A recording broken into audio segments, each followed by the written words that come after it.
Uy, tambay ka muna at ako ulit ito si Francis North. Welcome sa aking channel.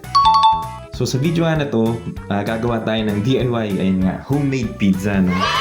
So, naalala ko nito, naku, hirap, wala kaming palengke. So, kasi weekly ang palengke, sasabay kami dun sa mga kapwa namin Pilipino nagpapasabay. Thank you po na makapalengke kami. Ngayon, out of resources na, kaya ito, gumawa tayong paraan, gumawa tayong diskarte para makagawa ng homemade pizza.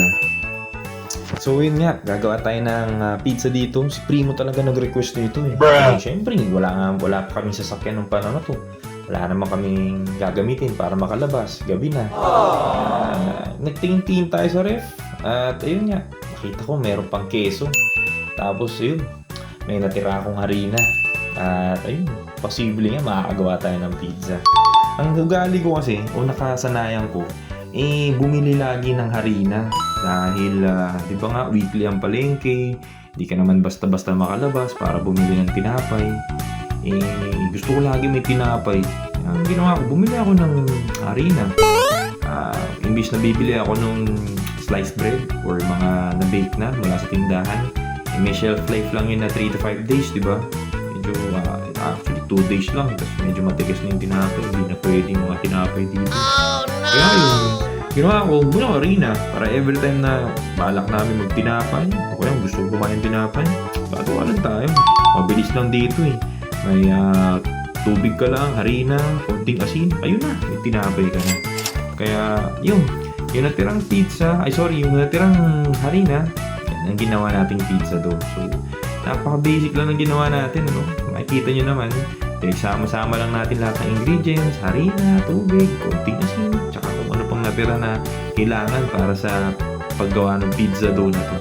Pwede nyo i-search kung gusto nyo rin mag-bake ng sarili nyong pizza or tinapay. Marami ng online resources nandyan sa Google para mas mag-guide kayo ng mga experts sa pag-bake. So, ito yung sarili kong recipe. So, pag masa nyo, balik-baliktarin nyo lang, pag-haluin lahat ng ingredients, masahin ng mabuti, parang bugbugin nyo, so, hindi akong bugbugin, pero dinan nyo ng dinan, ganun lang magmasa, parang maghalo-halo lahat yan. Tapos pag okay na, magiging ganyan na yung tsura niya. Ito nga pala, no rice pizza daw, kasi maalala ko na nga nung panahon na to, wala na rin akong yeast o yeso. Yung yeast, siya po yung nagiging dahilan kung bakit nagiging malambot or fluffy yung tinapay natin kasi pinapaalsa niya namin todo. Aalsa, magkakaroon ng hangin sa loob kaya mas malambot. Itong klase ng pizza na to, no rice. Kaya ito ay ginawa kong mas manipis at saka para, kumbaga thin crust yung ginawa kong style dito. Pinilit natin maging thin crust. Tapos makikita nyo dito sa part na to, meron pang natirang string cheese o yung mga cheese stick na yan, ang inspiration ko nito yung sa Pizza Hut. Shoutout to Pizza Hut. Yung kanilang stuffed crust pizza, yung sa dulo may keso o kaya minsan sausages na nilalagay nila. Kaya dito, kung naggawa rin ako ng bawang, aromatics, tsaka yan.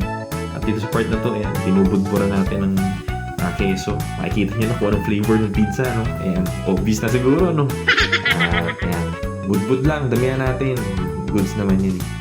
And then, yan, yung bawang na iniwan natin kanina, nilagyan ko ng bawang para bumango. Aromatics ba?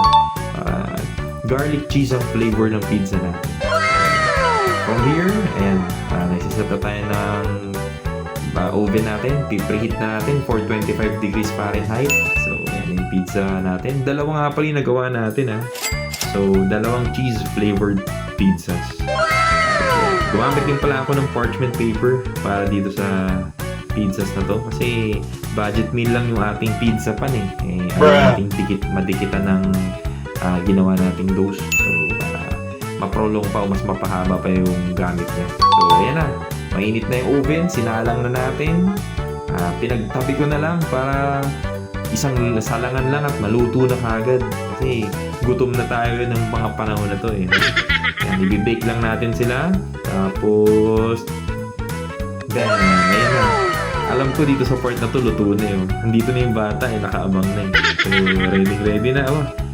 Ayan na. So, ito na po yung ating DIY homemade pizza out of Ano ba tawag? Out of the talent of being resourceful. Resourceful? Resourcefulness? O yan o, di ba? Resourcefulness talaga kasi wala pa yung pizza cutter. Siyempre, kutsilyo muna. Pwede naman yun eh. Kutsilyo ang gamitin. Ayan, hinati-hati na natin yung pizza. 8 slices, 6 slices, kahit ilang slices pa yan. Ayun, tiki man pa yun na. Favorite natin. Yummy! Ang lasa na ito, maalala ko. Sa lasa, syempre cheese flavor. Pero hindi siya maalat kasi ito yung cheese na unsalted yata. Hindi masyadong maalat to. Creamy yung cheese na to. Oh, yan na. Oh, yan sinasabi ko. Pizza inspired, diba? Cheesy crust pizza. Napakalinamnam yan that time. Tapos malambot kasi bagong luto. Yan naman yung perks kapag ikaw yung gagawa ng sarili mong pizza. Matrabaho siya, oo. Pero pag kumain ka ng pizza na bagong luto, ikaw ang gumawa. Ayan, mas masasarapan ka kasi alam mong pinaghirapan mo at may kasama yung secret ingredient, diba? Pagmamahal. Alright! Pagmamahal daw. Pero yun nga, try nyo rin sa inyo. Madali lang talaga. Actually, madali lang gumawa ng ganitong klase mga pagkain. So, salamat. Naitawid natin yung isang biyernes na may pizza party. Di man tayo makalabas. And then from here, maraming salamat po sa patuloy na support dito sa aking channel. And ingat po kayo palagi. God bless you. I love you all. Salamat po sa panonood. And sige na. Scroll ka na.